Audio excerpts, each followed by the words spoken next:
Spring it on with 40 to 70% off almost everything at Gap Factory and gapfactory.com. Matching styles for the family are on sale too.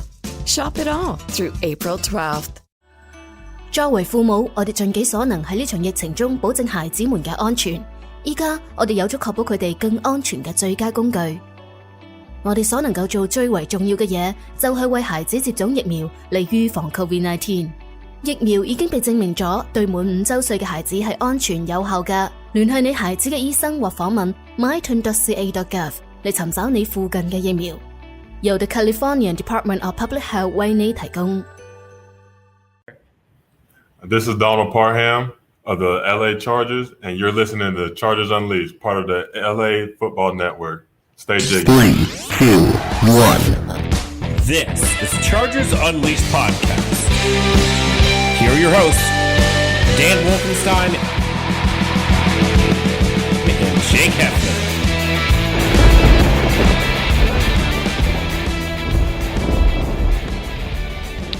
Welcome to another edition of Chargers Unleashed. Jake Hefner and Dan Wolkenstein here with you from the LAFB Network. Today's show, of course, being brought to you by UFC Fit and Temecula, Charger Bolt Family, Tick Pick, and Golden Road Brewery.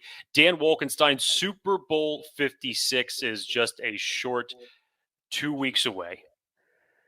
You would love it if we were talking about the Chargers being able to participate in such an event, of course, of it being in LA. But we're not. Instead, they are witnessing their counterparts participate, the Los Angeles Rams against the Cincinnati Bengals. But Dan, we're not here to talk about that. We're not here to talk about that. As we stated last week, we kind of put a bow on the 2021 NFL season that was for the Los Angeles Chargers. And we are hip deep in what some would call excrement, but we are hip deep in the 2022 offseason, looking towards everything there. Of course, this week you have big-time events with the East-West Shrine Game and, of course, the Senior Bowl taking place this week. Some deadlines that are on the horizon as it relates to the franchise tag. Big notable names as it relates to that subject coming up. Beyond that, you have the Combine, you have the NFL Draft, you have free agency. There's a lot to look forward to in these next several weeks, and that is what Dan Wolkenstein and myself will be talking about over these next several episodes. But first and foremost, as usual, Dan, how the hell are you, sir? I'm good. I will say, I feel like there's a lot of people, especially in Chargers community, who are a little in their feelings about this upcoming Super Bowl. Honestly, I'm kind of not. Like, I kind of like respect to Joe Burrow. I like my quarterback, but respect to Joe Burrow. Like, the kid's done he's a very good quarterback. You can't take anything from that. The Rams have a really cool story with how many things that have happened to them this year and what they've kind of come through. I mean, Cam Akers, my goodness, Odell Beckham, Matt Stafford, Von Miller. It's a cool story. And I really don't care about like, oh, now the LA Chargers are the second team. Like, just, it's not that big a deal. It is nice to enjoy the game and just block out the narratives. It is nice to see some new blood in the Super Bowl. It's refreshing. We've now heard that Tom Brady has now officially retired. Good riddance. Respect to him for how well he has played and his success in the NFL, but I am ready for a Tom Brady-less NFL. Just going to say that. But it's been weird. So Super Bowl 56 coming up. Chargers are not in it, but LAFB will be well representing at Radio Row the whole week leading up to the Super Bowl. Myself, Ryan, a few other folks on the network will be there. So we have some fun things going there. And for all we know, there may be some Chargers that are there. May have some special guests coming, some events coming up. So stay tuned for that. But to answer your question, Jake, I'm doing very, very good. How are you doing? Bro, like you said, you get new blood in the Super Bowl. It's not the typical Brady, Roethlisberger, Mahomes, Rodgers type candidates that anybody thought that was going to be there. It's new. It's refreshing. It's a Super Bowl that I could actually sit down and enjoy and not have to root very heavily against another team. and be disappointed with the result. Nice, right? So, dude, it's great. I'm going to enjoy these next 2 weeks, as Dan said, with what's going on with Radio Row. There's a lot that's coming up, especially after this week with the East West Shrine game and the Senior Bowl. We already have guests that are lined up for next week that we will be doing. How would you say it? A recap of the results that are going to be coming of this week, and of course, who were the players that shined the most, but more importantly, who are the players that the Chargers should be keeping eyes on? So, looking forward to that very much. We have some fun stuff planned for next week. Let's just let's just call it that for now. Some people who know a thing or two about college football and about the Senior Bowl and have quite the experience doing so. So today, Jake, Chargers content. That's what the people are here for. There's so many things the Chargers need to do this offseason. I mean, last episode, we kind of set the stage of what kind of needs to be done, where the priorities lie for the Chargers. How, just to kind of set everything up, how you talk, last episode, you talked about the Chargers and Tom Telesco and how this is the hottest of hot seats that he is on. No question. When does the grade for him start? You're talking about for this upcoming season? Yeah.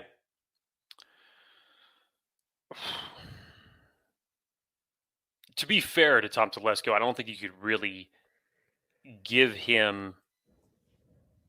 I don't think you could really start giving him a grade until after the draft passes.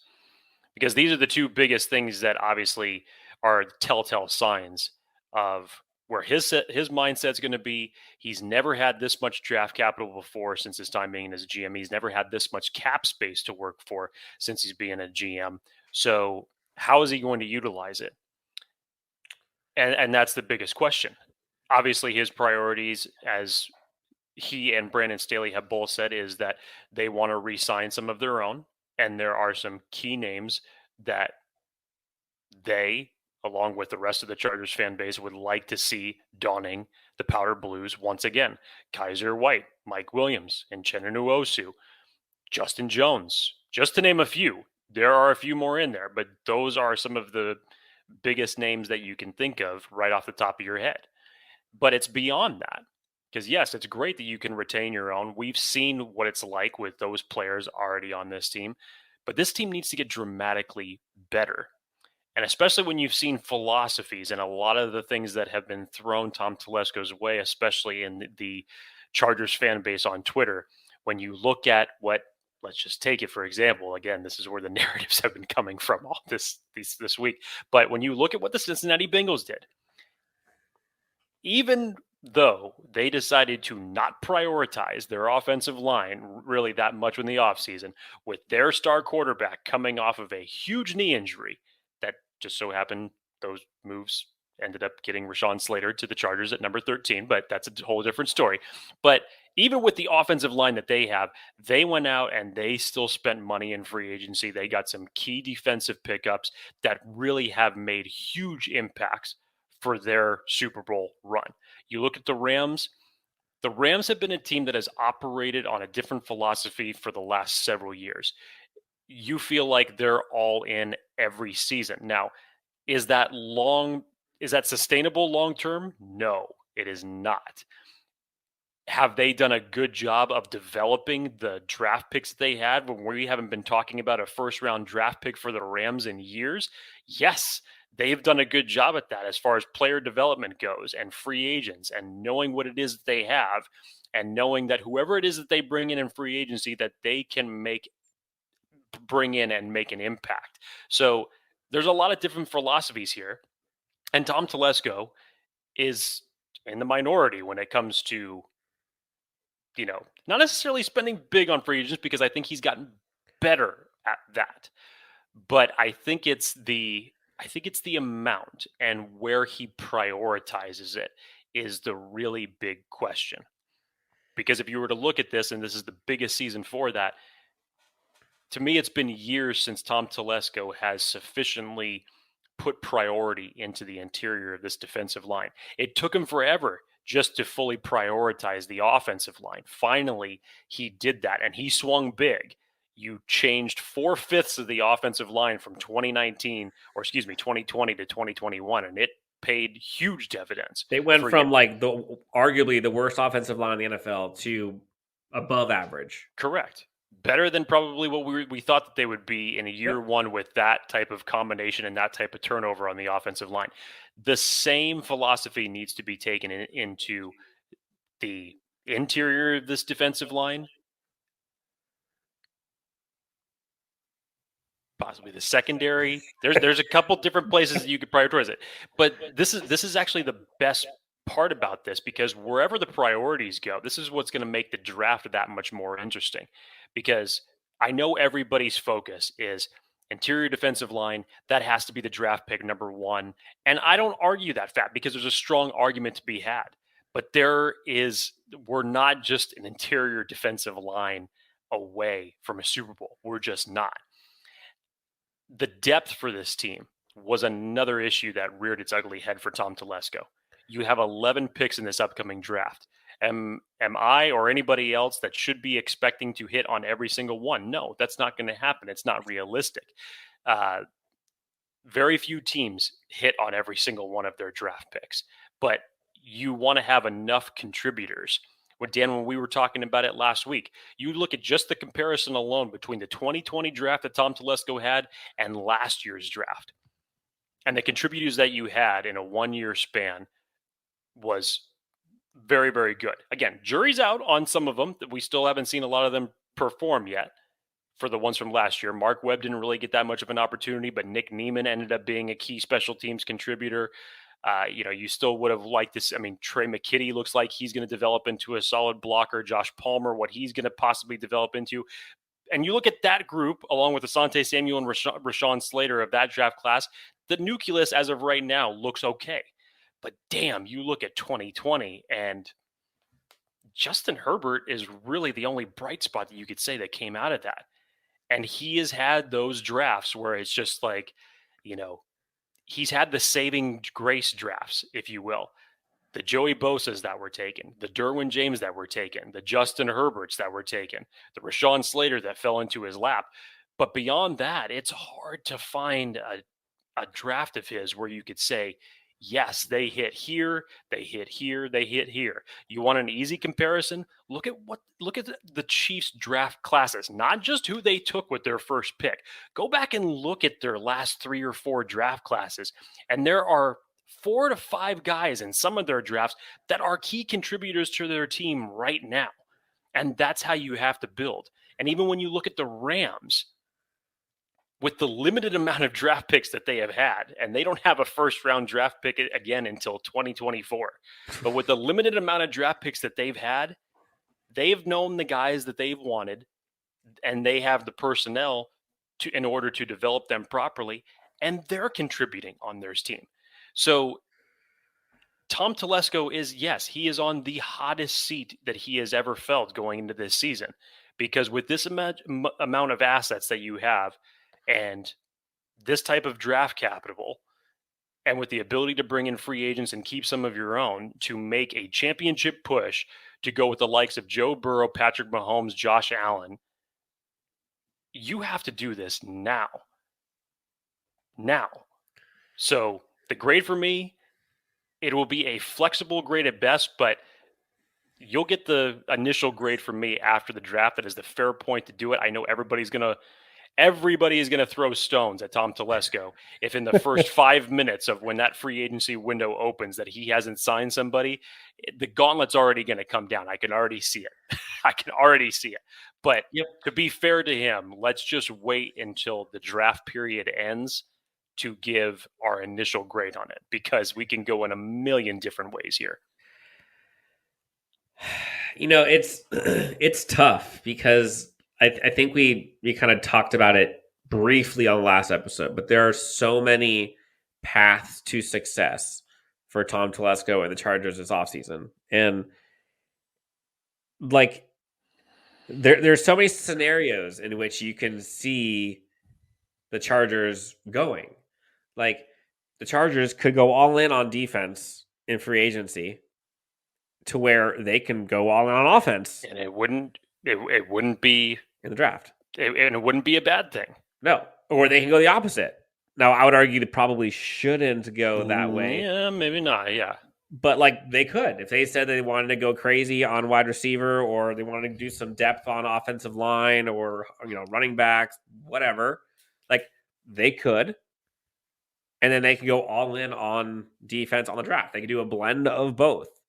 They can get creative with like how they want to figure out this wide receiver situation. Potentially, they could look to the draft to potentially replace Mike Williams, or they can keep Mike Williams and go a different direction. But what I think is going to be important, what I think we're going to see quickly, is I don't think Tom Telesco is now going to be able to draft for the future anymore. I think the last couple of years he has been I think he's had to kind of build this team up again. And he started it with Justin Herbert kind of setting the stage. Then he fixed the offensive line, and that's all kind of leading into the 2022 season. You're now in year 3 of a bona fide superstar quarterback on his rookie deal. You can't be looking 2, 3, 4 years ahead anymore. This is we got to get guys that are going to help us win right now.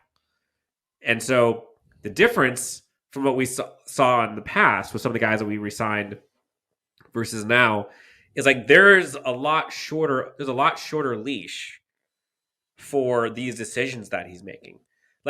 For example, we look at the guys across the street, the Rams. They didn't go out and sign Odell Beckham Jr. because of what he's going to bring in 2022. Unless we're talking about this playoff run. But the 2022-23 season, that's not why he's here. They can give two shits about that right now. Same with Von Miller. I would probably assume Von Miller's not going to be there next year. But they know they need to win right now. And so that's what I'm kind of curious to see this offseason. Is the guys that they bring in, I don't think it's going to be... there are certain positions that we need to have depth, and I get that. But then I think you're going to see a lot more of this dude has to start. This guy has to be a huge improvement from what we had in years past. And so I think first check is going to be what happens with Mike Williams. That's going to be the first sound the alarm moment for Chargers Twitter, if you will. And then probably the next one is going to be day one of free agency, which I don't want to get people's hopes up, or I don't want to make people upset, but you're probably not going to see one in day one. You're not. You're probably not if you know your GM. So I don't know, man. I'm anxiously optimistic. I mean, I'm always kind of optimistic, but I'm also realistic with this idea that there's no more excuses. There is no more kicking the can down the road. There is no more we're building something here. Wait till next season. This is it. No. And I think that's, there's a lot of people that are calling for Tom Telesco to be let go or to get replaced and all that. And I understand the frustrations because I think everyone is tired of this, oh, wait till you see us next year, myself included. But I genuinely think that the entire organization now feels that. From Spanos down to Telesco to Staley to Herbert to Joey Bosa, Keenan Allen, Derwin James. These guys are now enough's enough. This is it. So I think that's kind of what gets me excited is the idea of looking at it through the lens of which of these players is going to help this team right now. The Josh Palmer pick last year was not a right now move last year. No. That was a future pick. I don't know if what I'm saying is making sense, but it's very sudden, the urgency. It is. My retort to you is, are you excited or are you scared? Because I think that there's at least if you've been paying attention to Chargers Twitter lately, it feels to me that more people are scared of what Tom Telesco won't do as opposed to the possibilities and with the assets and the draft picks that he could do. And again, this is simple, just going off of past reputation. But let's not forget, this is a GM now that is now hired on his third head coach since he has been with this team, has had plenty of opportunities to build this team up for the future several times. You go back with the quarterback that you had in Phillip Rivers, could never improve the offensive line during the tenure that he was here. It took, Phillip was probably sitting at home on his couch last year watching all the moves that Tom Telesco made for the offensive line last year, saying, why couldn't I get any of that? And he was probably sitting there watching the Raiders game week 18. It was like, kind of used to this. And then on top of that, Dan, I mean, we talked about it again last week. When you look at some of the players that Tom Telesco let walk, the Adrian Phillips, the trading up for Kenneth Murray, the letting Denzel Perryman go, who had a career year in Las Vegas this year. The after effect of that has me absolutely terrified that he may be arrogant enough, because it does take Tom Telesco a little bit to admit when he's wrong, and whether it's on a free agent bust or a draft pick that may not have panned out, he will stick with them until it absolutely needs to be done with. And with Kenneth Murray, for the fact that you traded back up in the first round to get him, I'm terrified for the fact that may just put the blinders on to say, you know what, Kaiser White, you had a fantastic year for us. Nope. But we're going to go in a different direction. But that's my point, Dan. That's just my point. Again, you know what it is I think, like, the good news that comes from this is I think everyone acknowledges this is like a make or break year. From Tom Telesco all the way down to the common folk, you and me. I think everyone recognizes and will acknowledge that, like, if they don't win this coming year, and when I mean win, if they don't get in the playoffs and at least win a game, I think would be my version of success. Things are going to change. And what I think people may be able to get solace in is the fact that this time next year, you're either going to see a playoff team or probably a new GM. Like, I don't think you're going to be able to see neither. I just don't. I think people listen. I think Spanos listens. And there's only so much he can do when your GM has been given 3 years now with his phenom quarterback and new coaching staff, insert however many draft picks and free agents and blah, blah, blah, blah, blah, blah. If you can't do it in 3 years with that quarterback and having a top 5 offense in statistically almost every category, it seemed, with a defensive-minded head coach, I don't think there's a scenario in which the Chargers make it past this next season without either a new GM or a playoff winning team. There's no way. I agree with that. So I think that's what people are scared. But I think if you flip that, I think there needs to be at least some level of excitement in the fact that, like, something is going to change. It's either going to be in a good way, the team's more successful, Tom Telesco is doing well, more free agency come in here, bigger splashes, playoff wins, Telesco's extended, or same thing happened this year. Let's just say what it is. Same thing happens in 2022 that happened in 2021, and we have a new GM. I don't see another scenario. There's no way. So take that. Like, enjoy that, embrace that. You have one more year. This is a prove it year for everyone. But at least, like, something's going to happen. The only thing I would disagree with you on is that I'm not so sure that Dean Spanos listens that well. To me, Dean Spanos is like the last kid that gets into class from recess. That's like, oh, I didn't hear the bell ring type of thing. That's who I see Dean Spanos as an owner. Wait, there's a bell for recess? Right. It's like, hey, you hear that? No? Okay, whatever. I'll be, we'll hit you with a late pass in a few minutes. To me, that's just like Dean Spanos has just been a little bit too late to the party on a lot of the things that he's done historically as an owner, whether it's you even go all the way back to the days of AJ Smith, or hell, Dan, he wasn't even an intricate part of Marty Schottenheimer's firing. I mean, just questionable things like that. So, you would hope from a standpoint like that they've righted the ship. And you would hope from a standpoint of when you look at what, and I use this just in the standpoint of being reflective of where the Chargers are in Justin Herbert's contract situation right now. But look at what the Chiefs are now going to be paying Patrick Mahomes next year when he's finally off that rookie deal. But hey, for them, they were able to accomplish a lot in that span of time during his rookie deal. They got a Super Bowl out of it.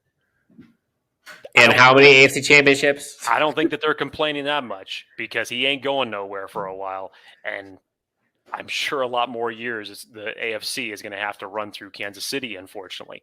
But just using that as an example, it is such a luxury when you have a quarterback on their rookie deal and what you can do with it. And this year is no better opportunity to build around your franchise and make your team a contender, especially when you look at the murderer's row of quarterbacks that you have to contend with in the AFC alone. That's not even talking about what could possibly develop in the NFC. And just in your own division, the path to the playoffs, Dan, we've said this for 2 years now, the path to the playoffs starts in winning your own divisional games. Seriously, who's blowing up my phone? Oh, yeah. Powerball. Big news. Powerball now draws 3 days a week, Mondays, Wednesdays, and Saturdays. Play now. Please play responsibly. Must be 18 years or older to purchase player claim. Chargers started off good doing it, but damn, that second half of the season was awful. They ended up, 500? They won 3-3. I think they beat the Chiefs, Broncos, Raiders, and lost to the Chiefs. You split with each one of your divisional rivals. All right, so sticking with the Tom Telesco here, I feel like we're having a theme. I'm going to do a quick... Chargers Unleashed has now become the Tom Telesco bash session of 2022. And this isn't necessarily a bash session moving forward. Quick little buy or sell questions for you, Jake, on some scenarios. Okay. Chargers will have a top 15 rushing defense in 2022. Buy or sell? It's too early to call right now. And I say that just because of the fact that you have Linval Joseph as a free agent. You have Justin Jones as a free agent. How is Jerry Tillery going to develop going into another year in the NFL? But this is just putting your faith in Staley. This is just what I'm saying. I understand that, but you still have to look at all the elements in the equation. You would expect that from your comments that you hear from Brandon Staley, that their number one priority is going to be able to fix that interior of that defensive line. Now, however means that is that they do it, whether you go out and you spend it on a couple free agents, whether you spend 3 out of your 11 picks on interior defensive linemen, who knows? But that has to be the thing, number one. So they have to do that. Like there's no way to me that they could come out at the beginning of May and saying, hey, here's what we did over the last 2 months. What do you think? And there not be a dramatic shift in the interior defensive line. That would be just a huge failure. To me, do I think it's going to be top 15 going from where they were this year, which was look at the 31? Offensive line a year ago versus this year. I get that. Here's the good news. Much like we said with the offensive line a year ago, you can't get much worse than what you did this year. So the really only other direction to go is up. So I would assume that they're going to get better.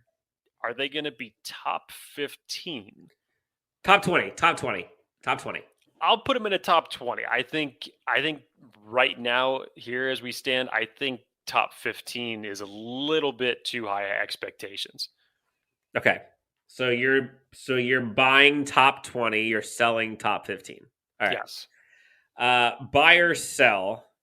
Mike Williams is going to be a Charger in 2022. See, now this would be interesting. There's a lot of reasons to think that Mike Williams could come back next year. The real kicker here is in what form and how long could he be coming back for? As we mentioned, the deadline for, not the deadline, but the franchise tag window opens for a number of different players. I believe it's on February 22nd. And for wide receivers for this year, the franchise number is at 18.5 million. 18.5. Steep.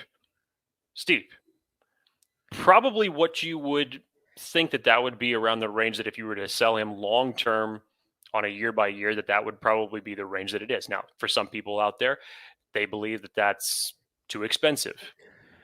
So other people think that that's the sweet spot, somewhere in that 16 to 18 million as far as what he deserves given his full body of work when you assess it. And remember, the salary cap for like the franchise tag numbers is it's the top 5. It's the average of the top 5 wide receivers or top 5 at that position salary that year. Is that correct? I believe so. Of that year, yes. Of that year. So basically what we would be doing is we would be paying Mike Williams like a top 5 wide receiver in 2022 if we were to franchise him. Correct. And then people wonder, oh, is that too much? So imagine if Mike Williams wants an $18 million contract per year for 4 years or 3 years, pick a number. Do you want to pay Mike Williams as a top 5 wide receiver in the NFL? And that's why I say, in what capacity will the Chargers be bringing him back? Because as Daniel Popper said about it, and this is one that I actually see as the most feasible option, to be perfectly honest with you, is that the Chargers end up franchising Mike Williams. And this gives them the option with the most outs. Now, I'm not saying that I wouldn't want to see Mike Williams here for a long period of time, but people always reference Mike Williams' injuries that he's had in the past, not being able to complete a full season. This was his best season that he had, and for good reason. He bet on himself. He cashed in on himself. Joe Lombardi really developed him into more than just a, downfield jump ball type receiver. He made him more of a complete receiver this year, and it showed. But if you franchise tag Mike Williams this year, it gives you a couple of options. One, it gives you a little bit more of a window to negotiate a long-term contract. Or if the Chargers do decide to move on, if Joshua Palmer ends up developing into that guy, this gives you that one more year to see if that is the case, that he's the guy, and then you could walk away from Mike Williams. Or, God forbid, Mike Williams gets injured and you're not locked into a long-term contract. However it is, that would be the one that would leave the Chargers with the most options. Now, would I like to see Mike Williams here long-term? Yeah, I would. I think the rapport that's been built up between he and Justin Herbert is great. I think you put him in another season healthy with this offense and these coordinators and this coach. I think you can do some big time damage. As much as we all love and laud Keenan Allen for what he is, you still need a weapon like the likes of Mike Williams. You really do. And if it's this Mike Williams that we saw in this year, then yes, 100%, I would love to see him back with the Chargers. So you said it, buy or sell. Does the Chargers bring back Mike Williams this next coming year? Dan, I'm going to say I strictly am basing this off of Staley's comments that he said right after the season ended. Mm-hmm. He was extremely emotional. And when I say that, I mean as far as the words that he used to describe Mike Williams' year, the competitor in him. Or just that game. I think, look, if the Chargers for some reason do not bring him back, I can tell you right now 100% Brandon Staley is going to do everything that he can to do it before that option's even on the table. So I think that Brandon Staley will go to bat for Mike Williams to bring him back next year. So, okay, so buy or sell, you think that, so you're going to buy that Mike Williams will be back. I'll buy it. But are you, if I were to ask the question, buy or sell that Mike Williams is signing a multi-year extension? Or multi-year contract. I'm kind of thinking I'm selling that. I'm selling it. I'm selling it a little bit. Yeah. I I'm don't leaning think that's towards happening. selling it. Okay. Buy or sell. Chargers will pick a right tackle in the first 2 rounds of the NFL draft. I'm buying it. I'm buying it, baby. If Really? anybody, look, again, as we said, this is all circumstantial to what could possibly happen in free agency. But if we're just highlighting a right tackle in free agency, correct. If we're just highlighting the right tackle position, obviously we know that is one thing that drastically needs to improve. Storm Norton obviously is not the answer. Trey Pipkins, while in his few bright shining moments that he gotten this year looked good, I still think he's just better off as that developmental depth piece for now. So you start looking at, okay, well, if the Chargers went free agency route for the right tackles, as of this moment, unless we're going to be talking about people that are getting surprise releases, the free agent market for right tackles right now does not look that good. So automatically your brain goes to the NFL draft. And if you have been watching some of the East-West Shrine footage that has been recorded this week, or the Senior Bowl footage that has been recorded this week, there are some studs for a right tackle option for the Chargers to select, whether it's at 17 or, God help me saying it now, Dan, the Chargers trade down in the first round. I've got one of my favorites, Louisiana's Max Mitchell. Love that kid. That kid was pancaking people out there today. But there's the Trevor Pennings of the world. There's why am I forgetting his first name, Dan? Falele. I don't know why I'm forgetting I haven't his gotten first to the name offensive right line now. yet. But there are a lot of options. Now, and again, this is all circumstantial to what could happen in free agency. But you said within the first 2 rounds, could the Chargers be taking a right tackle? 100%. Absolutely. So you're buying right tackle in the first 2 rounds. Yes, I definitely see that as a possibility. And honestly, I wouldn't be disappointed with it. But as I told you off air, I said, okay, if the Chargers are going to take right tackle X at 17, my follow-up sentence is going to be, what did they do in free agency to fortify that interior defensive line? Because it better be good to justify that pick. And you better be telling me that some of the premier interior defensive linemen are off the board when you're making this selection. All right. And last one, roster-wise. Chargers are going to get their version of Tyreek Hill this offseason. You love this topic. You love this topic, and I fully understand why. Let's just say it like this. If that's the case, if they are going to get that type of a wide receiver, this is a damn good class to do it in. The wide receiver class is deep this year. And what's the one thing that's really eluded the Chargers offense when you look at their receivers? Keanu Reeves and Sandra Bullock. Yeah, exactly. Very nice segue there, Dan. Speed. Speed is what Dan was getting at there. Very nice, Dan. Good job. Speed and essentially yards after the catch. But speed really is a thing that this wide receiver group has been lacking for several years. And there's about 7 to 8 good speed receivers. I know Dan has one of his favorites. And spoiler alert, we will actually be interviewing one of Dan's favorites next week here on the show.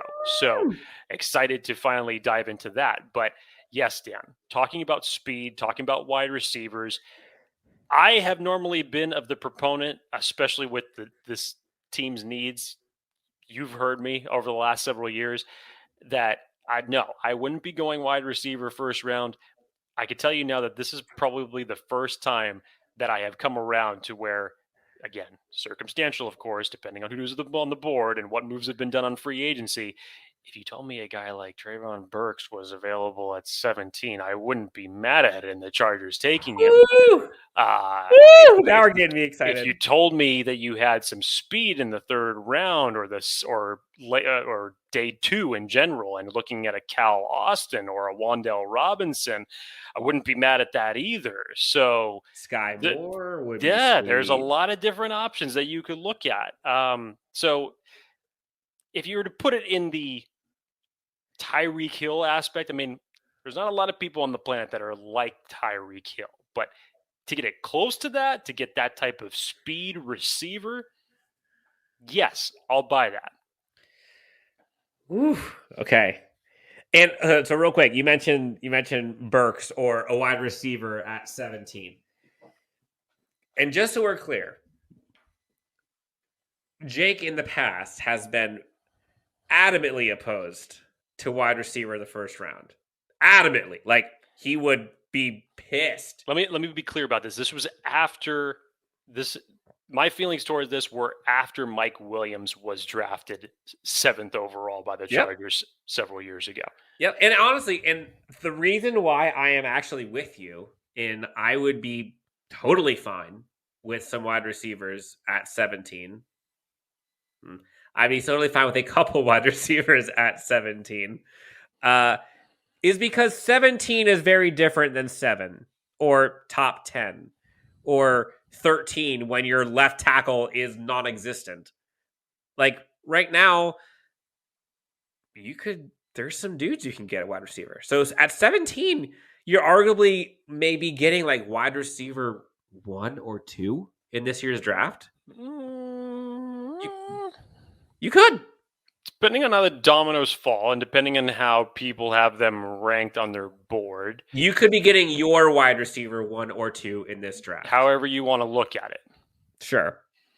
Okay. Here's another one. It's a bonus one. Okay. What position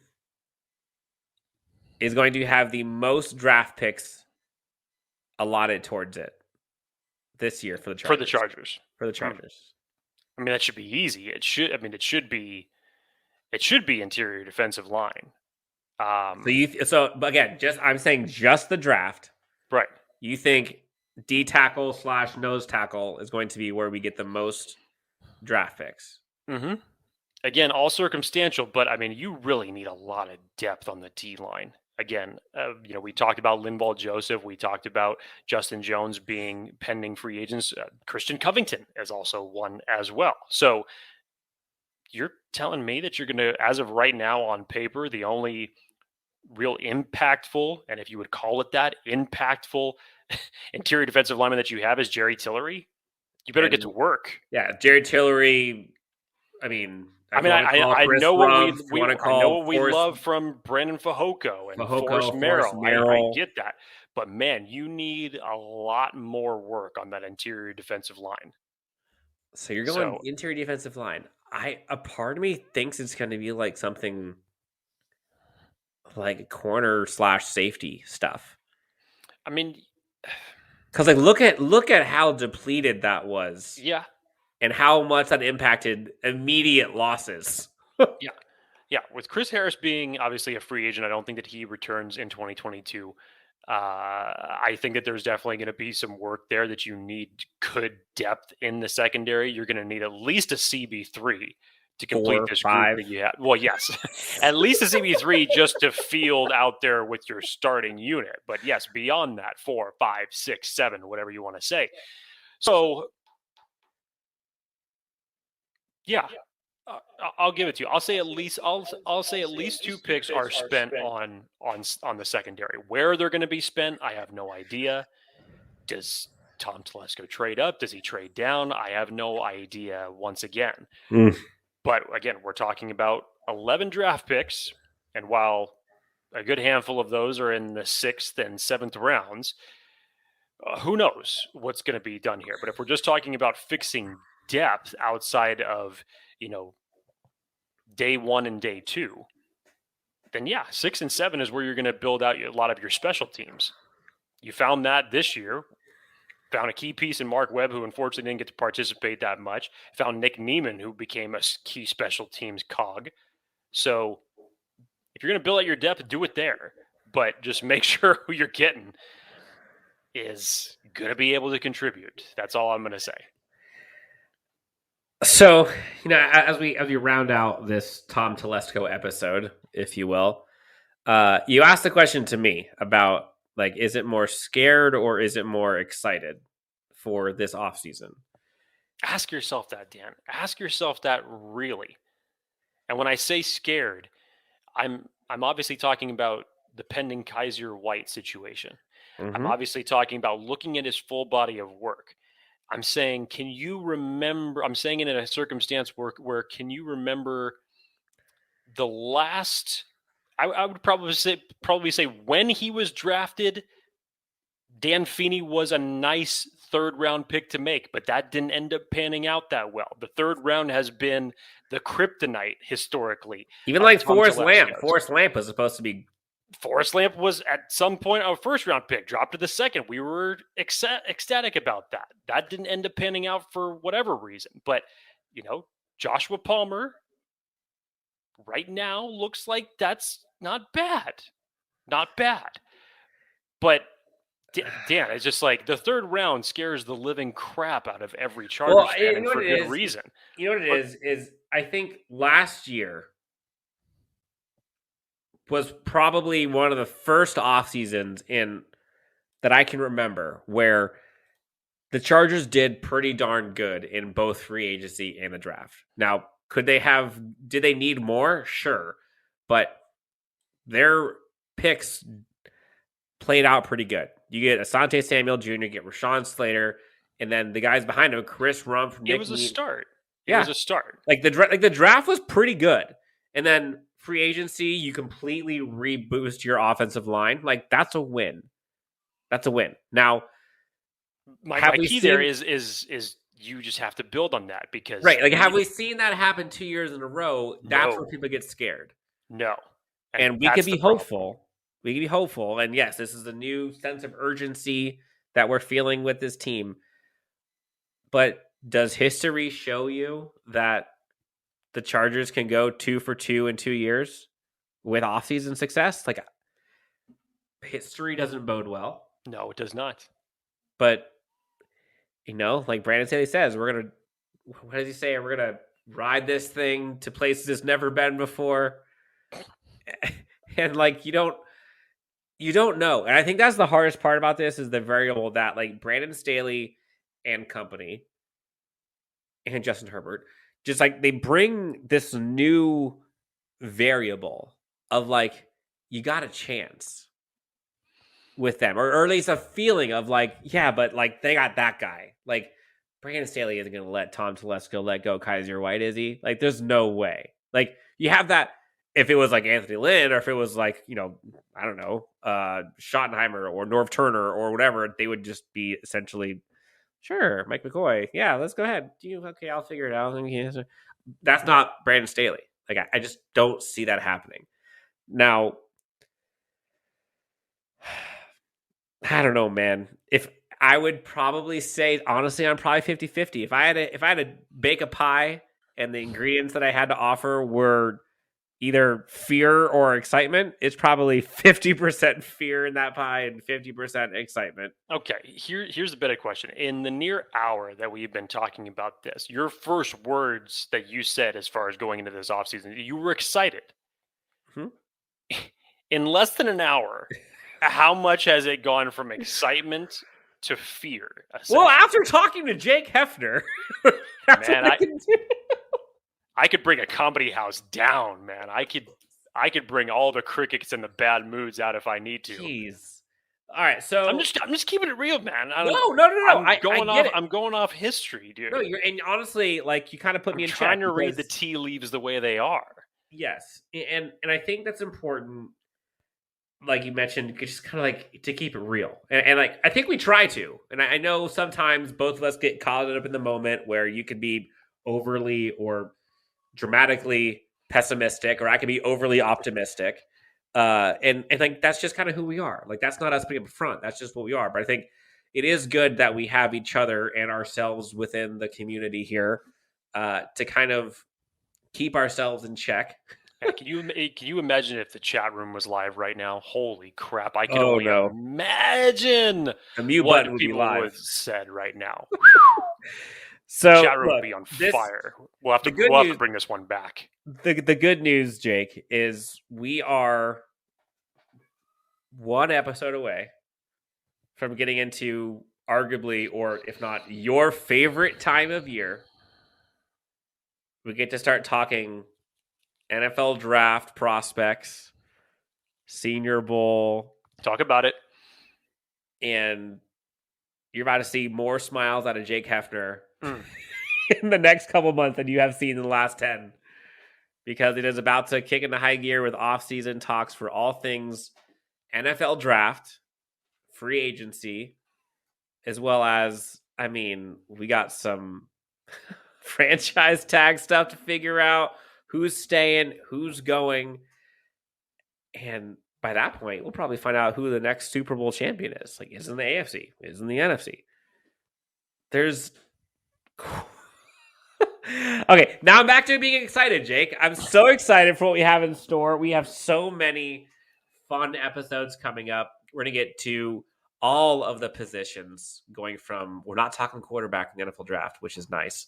But pretty much every other position we can think of we'll be talking about, as well as free agents, as well as some of the comments and questions and topics that you guys have. We'll be eliciting some of those from you too. Jake, anything else you want to discuss with the good people before we head out of here? Next several weeks are going to be wild, dude. It's going to be wild. We were deprived of a combine last year. I'm excited to finally get that back up and running. The East-West Shrine game this week, the guests that we already having, not one, but two of them that we will be having next week, which we're really excited to have for you guys. As Dan mentioned before, as the weeks go on and on, as we get closer through free agency and the NFL draft, we will be going through each one of our positional breakdowns, much like we did last year. That was a lot of fun. And they were long episodes, so bear with, because Dan and I don't pull any punches, and we're not just looking at the top heavy guys at each one of the positions. We're literally looking at any possibility at any round. So we take as deep of a dive as you could possibly think into this. So if you can bear with us listening to our bullshit for the better part of an hour and a half, please do, because we'll be talking about it. I've got, Jay, I was just looking at my draft prospects I've looked at and my interior defensive line. How long's the list right now? I was going to say, I've got 24 currently. I was going to say, if you're not at least 10 deep, my friend, I got 24. Okay. And boy, there's some options. So, I had to rework the board just a little bit to say I need to go back and watch film on X Player just from some of the highlights today in Senior Bowl, for crying out loud. Yep. So that list is probably going to extend maybe about another 8 for you by the time that we get done with all this. Probably, but be on the lookout for folks watching or listening. We have some new things coming up, not just with some of the people that are coming on, but some of the new feature functionality things that we're going to try to do to make this show even better for you. But until that time, you can find Jake, his backwards hat, his beautiful, luscious beard at Jake T. Hefner on Twitter. You can find myself, my stupid laugh, at Chargers Homer on Twitter. Again, at LAC_Unleashed. We are Chargers Unleashed. You'll talk to us next time as we get all into all things NFL draft prospects. Until next time, have a great rest of the afternoon. Good afternoon, good evening, and good night. Chargers Unleashed, we out.